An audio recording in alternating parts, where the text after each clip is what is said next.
So yeah, hi everyone. I'm Anushka Kumari. So before starting the presentation, I'll briefly introduce you about me. Like I said, I'm currently located in India and I'm senior Drupal developer in Open Science Lab Private Limited for past 2.5 years, I guess. And I have completed bachelor's in computer science and I graduated in year 2020, and I've been mentoring interns for past 1 years.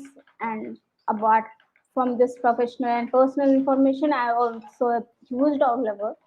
And if you hear a barking noise, so that would be Neo, my sweet little dog. She loves barking when I'm in between of something important. So my apologies in advance. So let's dig into our presentation. So our topic is getting started with Drupal decentralized apps using blockchain. So the main three words is Drupal, decentralization, and blockchain. So we all know what Drupal is. It is a CMS, and the decentralization are and blockchain are kind of interrelated. We usually launch decentralized app on blockchains. So let's start from the beginning. And yeah, so first we will learn about what is Web 3.0. So Web 3.0 is the third version of the internet, is a collection of ideology and principle that make internet data accessible to user as well as the creator. So it has four main component: decentralization, trustless and permissionless, connectivity and ubiquity, semantic web. So with decentralization, it means that it can be hosted on peer-to-peer network, and there is no single body which has all the permission. Like this, in decentralization, the permission are distributed all over the network to each node. And with trustless and permission, like I said, the permission is not granted to a single body, it is distributed. So everyone has the permission, data is secure, and all the data that is saved are updated at all the nodes over the globe. Connectivity and ubiquity. So this is where what is the aim of Web 3.0 comes in place. So it is targeting to launch Web 3.0 in such a way that we can use the app which is not dependent on the software or hardware devices that we have. And in semantic web, we are also targeting to create application that will understand human language. So the AI and ML will be introduced. So the basic idea is to create convert Web 2.0, which is normal web application, to a more smarter version of web application. Okay, so let's dig into the history of internet. In 1990s, Web 1.0 was introduced, where the sites was only readable. It will be like reading a book on the internet or your desktop, something like that. So user were not able to interact with these sites until 2004. Then Web 2.0 came into place, where user was able to interact with the site, create posts, post photos, videos, whatever you name, like Instagram, Facebook, Google Drive. These are the examples of current Web 2.0 apps. So next is Web 3.0. So you can see from the diagram the difference between Web 3.0 and 2.0. There is the central system which distributes the data to other computers. But in Web 3.0, there are different computers that is handling our data or network. So this what does is gives us the permission for our data to be like open or accessible to all. But because of the encoding or encryption, these data are secure as well. So, what internet challenges will be solved by Web 3.0? First is security breach, second monetization of user attention, and third censorship of data. So we all have heard about the data lake of Facebook of around 33 million users, I guess. So what happened? A hacker hacks into a server system because data is stored look on a single server.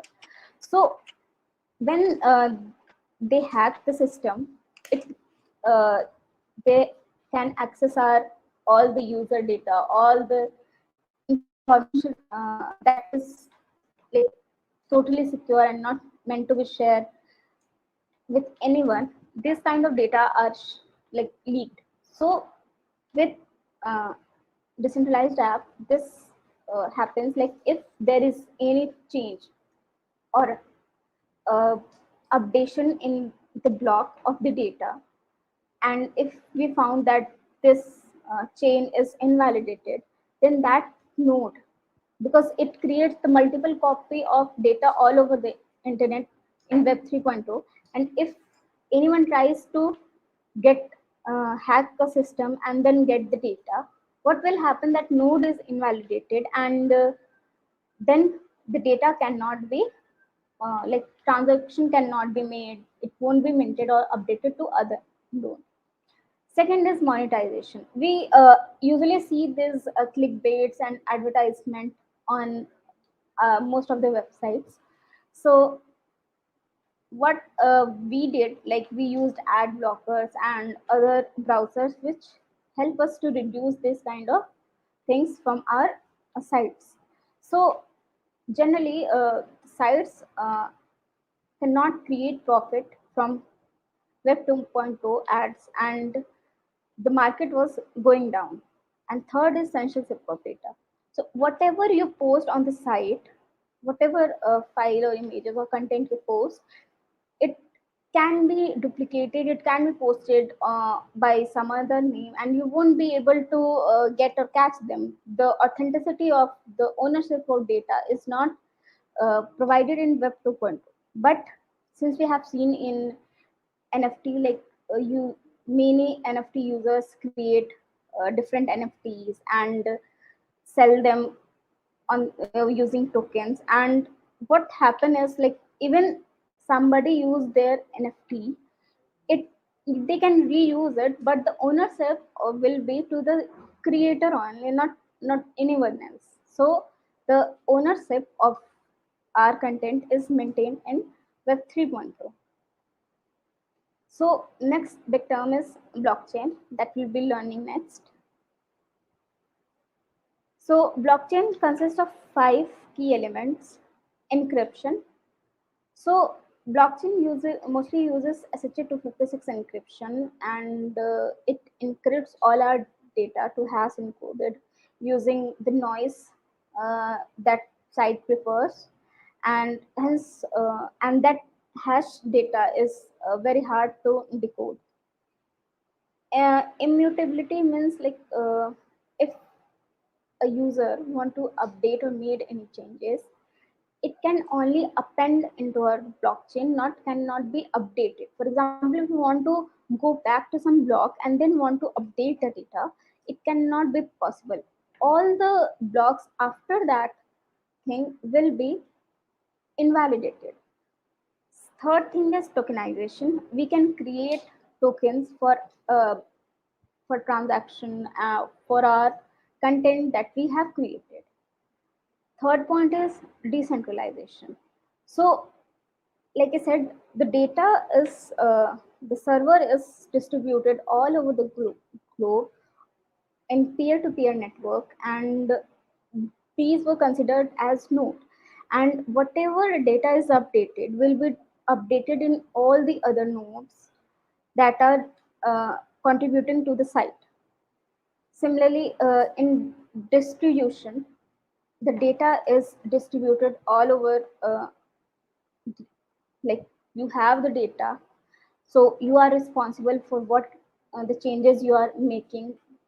Okay, and whatever the data that is created by user will be, they will be responsible for what they are putting to the site. So data is distributed.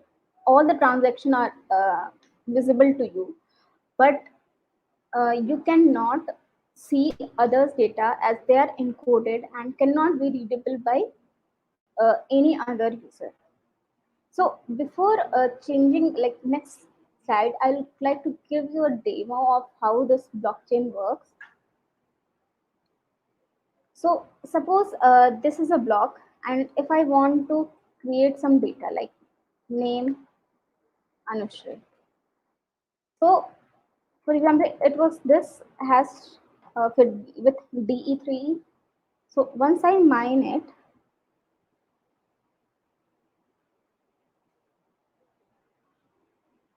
it is taking some time. So the new hash is generated. So what happens in blockchain? I have used this nonce, and the first data that is created with a value 000. So it is the first block. And if I want to display it as a blockchain, so you can see here that the hash of block 1 will be used as a previous hash of block 2. Similarly, hash of block 3 will be used as a previous value of block 3. So, like I said, when I want to append a data, for example, name, it's, so when I mine it means making a transaction. So you can see that all the data is valid and this is only updated. But if I want to go back to some block 2 or 3 or make any changes, for example, I want to name it Jane. Okay. And then if I mine it, all the blocks after block 2 will be invalidated because what I did is updated a block that is already stored there.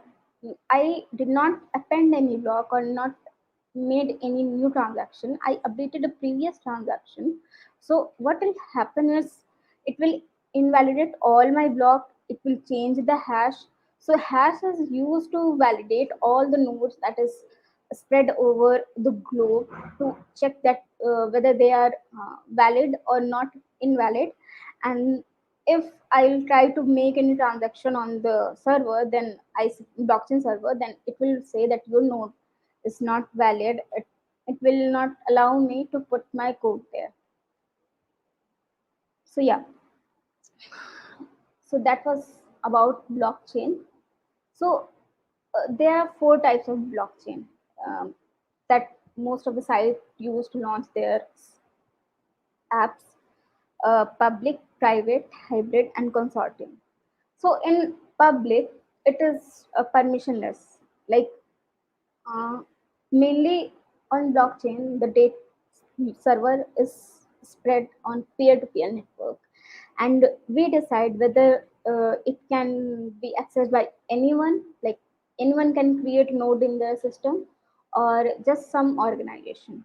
So in public, anyone has the access to create a node or act as a peer in that peer-to-peer network. So it will give you the independence, transparency, because you can access the data, trust, because if somebody else try to change the data, you already have the copy and you can trust that this data is valid. If I change the previous one, then it will be invalidated, like I showed in a previous description. Performance, like main perform issue is performance, scalability, security.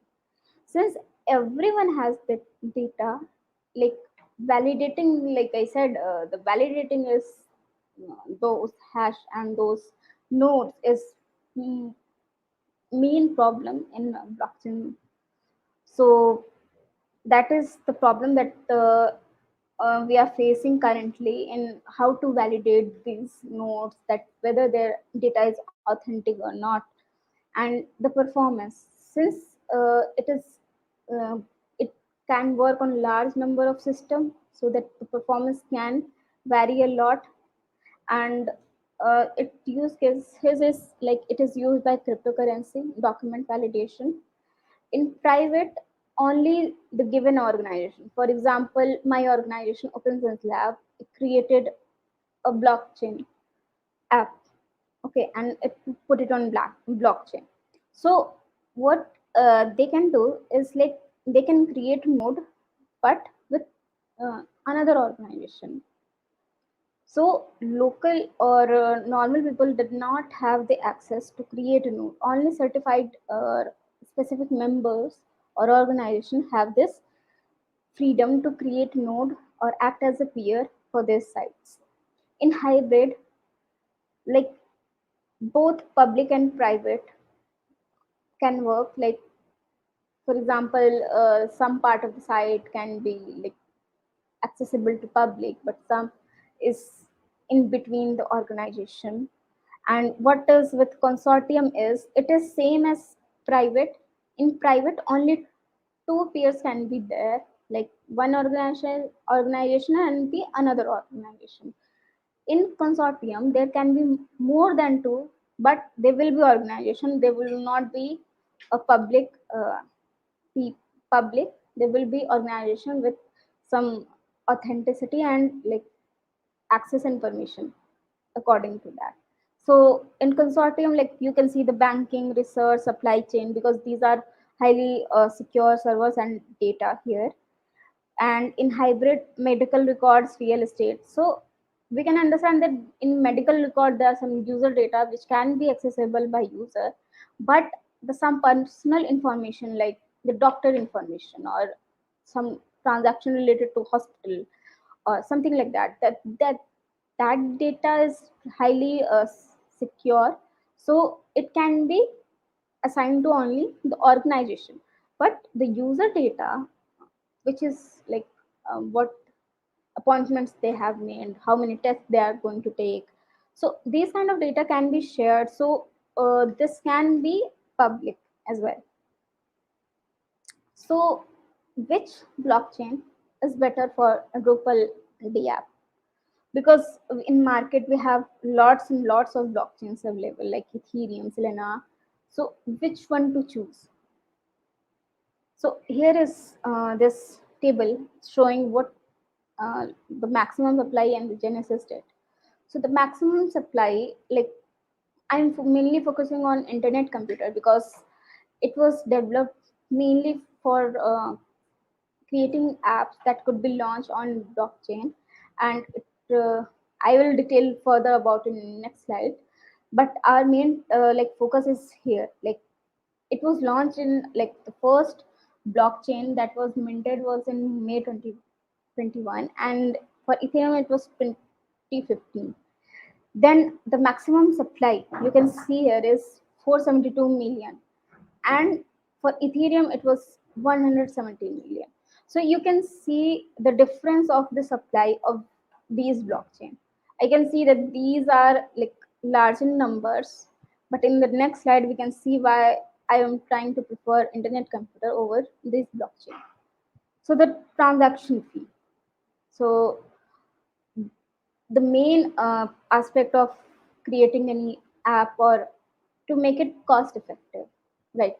So for creating a cycle in internet computer, it costs around 0.006 dollar, but as compared to what we can see here is very large, and it does not provide us like Ethereum has the, allowed us to put Drupal apps on blockchain, but the price due to the pricing issue, it is very difficult to put Drupal there. So next, like we will discuss about what internet computers is, because when it comes to speed, pricing, or the supply, I think internet computers running far better than the other ones in the market. So internet computers have various features, like it launched uh, basically a blockchain language, Motoko, which can be used as a backend development language for creating like DeFi apps. For like it was developed by Definity organization. So whatever. So if you don't know the Motoko language, because it is a very new language, even I want to try that language, but due to lack of syntax and documentation, it was very hard. So you can like opt for any language that supports WebAssembly. It can work with internet computers. So what internet computer does is like this, it provides us high speed. Like you can see that finalized time is 2 seconds and the query time is a millisecond. It is highly scalable, and it like it process HTTP and serve web directly to the user. For example, if you want to create an application and user try to access it, then you have to create like an account on blockchain, then you have to invest some money, then you will be able to access it. So it does not cost user that kind of money. It like the cycles that is used for user to access the site is free on internet computers. So how does internet computer works? It is simply like the data centers are, it has various data centers all over the network globe, and then it is connected or binded through the ICP protocol, and then we create a decentralized global application. And each data centers have different canisters. With canister I mean like an what I can say, the canister perform the logic or the operation that we want to run on our site. So each data centers can have multiple canisters according to their need and the performance scalability that they require. And then they can use this create this data centers and then create this global decentralized network or app. So how are we going to integrate Drupal with blockchain? So because all of the PPT was how, what is blockchain and what is Web 3.0. So our basic target is integrating Drupal with blockchain. So we already know that Drupal is a CMS mainly used for managing content. So what I'm targeting is to host Drupal on AWS or Azure servers and use it only for data center. And we will interact through the app through these APIs, REST APIs, and then whatever entity update or any site settings update, or whether there is a node created or a user created, that can be sent to the D app code, and it will handle all the logical operation. Because uh, because after PHP 7.4, I can see that there is a asynchronous library that is not supported after that. And when and it is hard to create an app in Drupal that is asynchronous. And what I'm trying to do here is I'll fetch all the data through APIs. For example, if I want to process data from a node, then I'll fetch all the data through the API and I'll pass all the data to the backend of the D app, that is Motoko, and Motoko will perform all the complex operation because it can perform asynchronously, and it is much faster than PHP. So what will happen is the app will be highly performance like high, it will have high performance as compared to our old Drupal apps. So we can simply use React for the front end and any assembly supporting language for the back end. Once our decentralized app is ready, then we can launch on our ICP live blockchain, and then our app will be ready for it. So I'll note it down what I've explained. Like Drupal is based on PHP and not compile, and this does not support compile web assembly. So the best way is to keep Drupal as a data center on AWS and Azure server. So yeah, I'll start with the demo. I created a small app where I use the data from Drupal and then made and displayed that content on the site.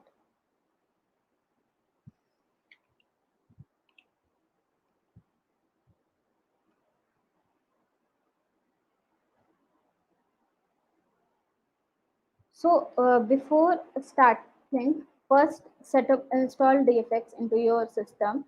Then you can see that this is a typical Drupal uh, directory, and I can go to the directory and then I'll type DFX new demo app. Like this is the command that we use to create a new application, like DFX new and then your app name.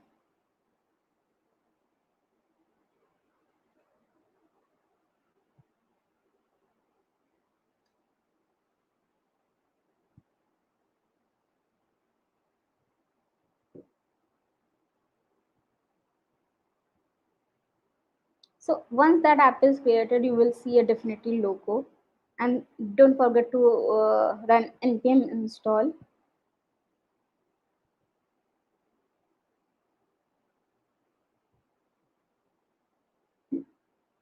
So one mistake made, I didn't change the directory into my Drupal, sorry, Definity app.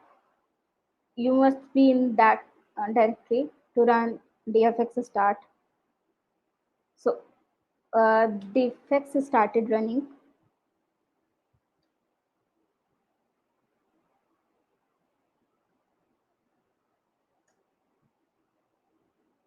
and then we again run npm install.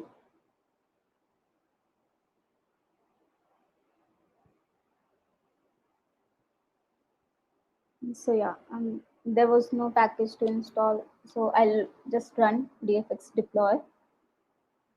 So every time you make any change into the site, into a code, sorry, you will run dfx deploy so that the changes are deployed.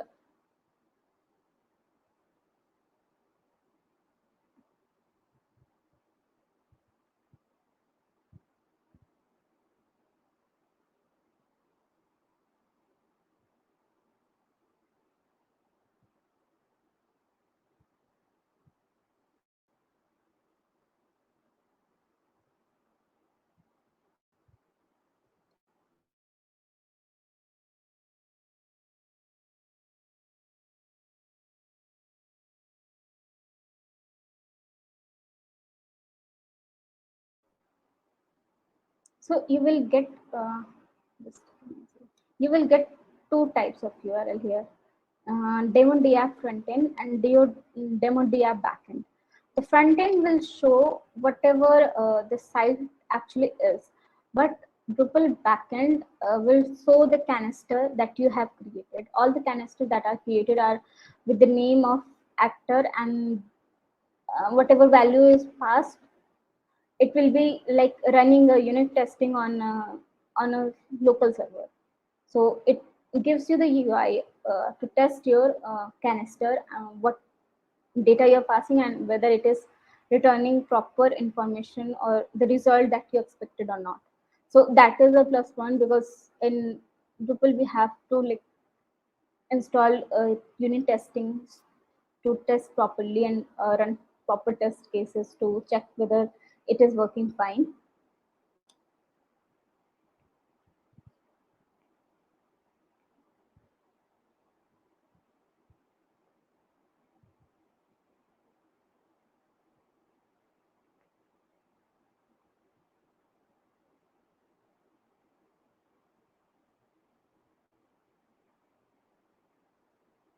So what next I did is like it is the basic D app. Like when you install it first, it will be show you the same site. But I have made some changes, added a Drupal API and updated some front end, and it will show something different.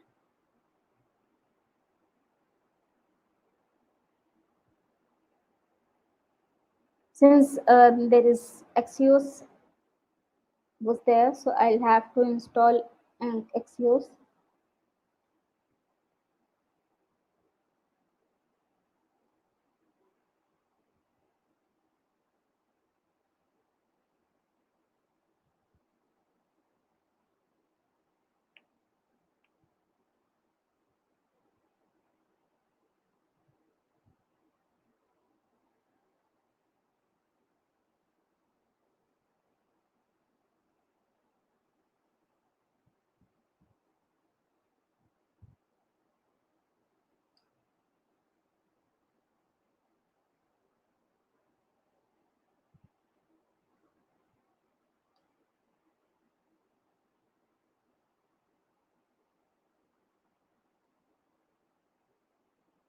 So when I made a change, I run dfx deploy again.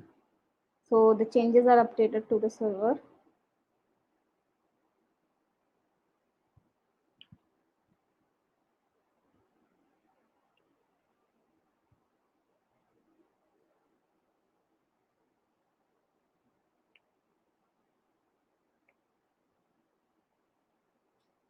So yeah, that is the site.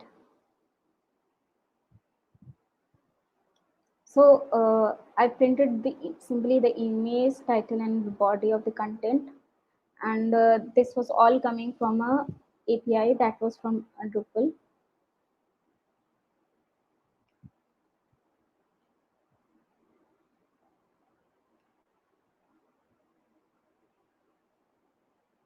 So yeah, do you guys have any question?